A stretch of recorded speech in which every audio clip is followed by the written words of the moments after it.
አሁን የምንገኘው ሚኒሊክ ሁለተኛ ደረጃ ትምህርት ቤት ውስጥ ነው።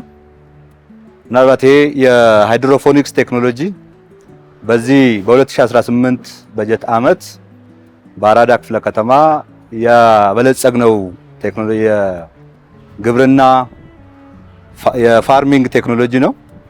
እንደምታዩት በጥሩ ሁኔታ የተሰራ ለጥናትና ምርምር የሚያገለግል ዓላማውም ትምህርት ቤት ስናቋቁም ተማሪዎች እያዩ እየተማሩ ሰፋ አድርገው በሀገር ደረጃ ተሰርቶ ሀገራችን በተለይ ከተማችን አዲስ አበባ የግብርና ስራውንም ለዜጎቿ ለነዋሪዎቿ ከተማ ውስጥ ሰርታ ማቅረብ እንድትችል እንዲሁም ደግሞ ተማሪዎች ያው አዲስ ትውልድ ስለሆኑ ይሄን እየተማሩ እየተመራመሩ ከዚህ የበለጠ ሰርተው ኢትዮጵያንና አዲስ አበባን የተሻለ የግብርና ቴክኖሎጂ አበልጽገው ዜጎቿ በደንቡ የግብርና ምርት በአጭር ርቀት እንዲያገኙና የዋጋ ማረጋጋትንም ስራ በደንቡ እንዲሰሩ እሱ ታልሞ የተሰራ ነው ማለት ነው።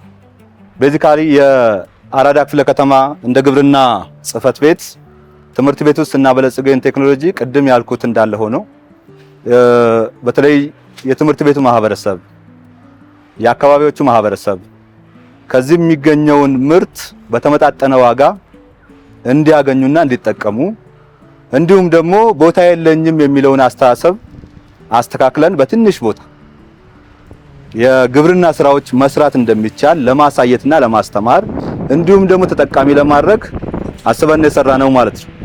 ይሄኛው ምናልባት ያው መሬት ላይ ነው የሰራ ነው። እንደምታዩት የሃይድሮፎኒክስ ቴክኖሎጂ በአገራችን ብዙ አልተለመደም። ከለውጡ በኋላ በተለይ በከተማ ደረጃ ከፍተኛ የሆነ የግብርና ትኩረት ሰጥቷል። የሌማት ትሩፋት በሚል በየ90 ቀኑ በ3 ወር እቅድ እያቀድን እየሰራን ያለነው በዶሮ እርባታ፣ በላም እርባታ፣ በበሬ ማደለብ፣ በበግ ማደለብና የመሳሰሉ ስራዎችን እየሰራን ያለነው። በተጨማሪ ደግሞ የእጽዋት ዘርፍ ላይ በደንብ እየሰራን ያለነው። ይሄንን በዚህ ደረጃ ቴክኖሎጂ ካበለጸግን ይሄ ቴክኖሎጂ ቨርቲካልን መስራት ይቻላል፣ ሆሪዞንታልን መስራት ይቻላል። እንደምታዩት ይሄ ሃይድሮፎኒክስ ቴክኖሎጂ እዚህ ጋር የምታዩቸው እጽዋቶች ዊዛውት ሶይል ነው። ከአፈር ጋር ምንም አይነት ንክኪ የላቸውም። በሚኒራል በወተርና በኒውትሪሽን ነው ምርቱ ወይ ደግሞ ቴክኖሎጂው ምርት መስጠት የሚችለው። እዚህ ጋር እንደምታዩት ይሄ የኮኮፒት ፍቅፋቂ ነው እንጂ አፈር አይደለም። ባይ ኔቸር የፕላንቶች የሚይዛቸው የሚያቅፋቸው ነገር ስለሚፈለግ የሱን ፍቅፋቂ ስራቸው አድርገናል። ይሄ ኮኮፒት ፍቅፋቂ ውሃ አብዞርቭ የማድረግ ብዙ ጊዜ ይዞ የመቆየትና ድርቀት እንዳይሰማቸው ስለሚረዳ በዛ ደረጃ ነው እያደረግን ያለ ነው። እንግዲህ ቴክኖሎጂ ያበለጸጉት በከተማ ደረጃ ከፍተኛ ትኩረት ወስደው እየሰሩ ያሉት ኢትዮሊፕ ድርጅት ነው። ይሄ ድርጅት በጥሩ ሁኔታዎች በተለይ በጣም በጥራት ነው የሚሰሩት። ፓይሌቶቹ ውጪ ፓይሌት ነው አክቹአሊ ይሄን ድርጅት የሚመራው ፓይሌት ነው። ከሌሎች ሀገሮች ያገኙትን ልምድ ሀገራችን ላይ ኢንቨስት ማድረግ መቻል አለብን። ተማሪዎች መማር መቻል አለባቸው።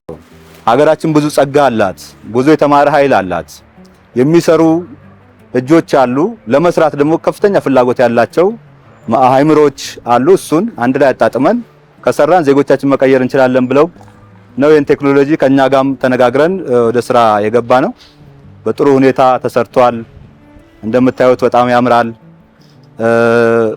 ብዙ ምርት በትንሽ ቦታ ላይ ማግኘት እንችላለን። ይሄን ይመስላል አጠቃላይ የመጀመሪያው ነርሰሪ ሳይት አለ። ይሄኛው ነርሰሪ ሳይት ነው እዚህ ጋር የምታዩት። በኋላ ጠጋ ብለን እናየዋለን። ነርሰሪ ሳይቱ ከዚህ ግቢ ውጭም ማገልገል ይችላል። 8 ወረዳዎች አሉት በአራዳ ክፍለ ከተማ። ለስምንቱም ወረዳ አትክልት ከሌላ ቦታ ማምጣት አንፈልግም ማለት ነው። ለስምንቱም ወረዳና ለክፍለ ከተማችን ነዋሪዎች የፕላንት ወይ ደግሞ የችግኝ የሚፈልጉ ነዋሪዎቻችን ከኛ ጋር መተው ወስደው እንዲጠቀሙ ለማድረግ እዚሁም ደግሞ የምታዩቸው በውጭ ላይ ድሪፕ ኢሪጌሽን አለ። እዚህ ውስጥ ላይ ሃይድሮፎኒክስ ቴክኖሎጂ አለ። እዛ ነው ነርሰሪ ሳይት ለእያንዳንዱ ከዛ ነው ትራንስፓረንት የምናደርገው ማለት ነው። ያኛው ነርሰሪ ሳይት ነው። ይሄኛው ደግሞ ምናልባት ይሄ ከፊት ለፊታችሁ የምታዩት የውሃ ላይ ያለ ነው። ቅድም እንዳልኳችሁ የሶስት ነገሮችን የያዘ ነው። በጣም በጥሩ ሁኔታ